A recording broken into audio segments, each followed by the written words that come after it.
వాసిని శ్రీ శ్రీనివాసుని హృదయ నివాసిని శ్రీ ఆదిలక్ష్మి వందనమమ్మా.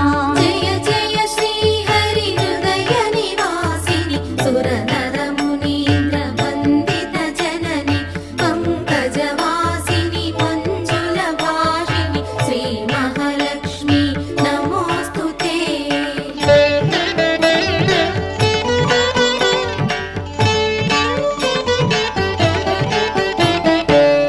ధాన్యలక్ష్మివై ధాత్రిని వెలసి శ్రీతులను గాచే దయా తరంగిణి బంగారు పంటల భాగ్యమునొసగే శ్రీ సస్యలక్ష్మి కరుణించవమ్మా. జయ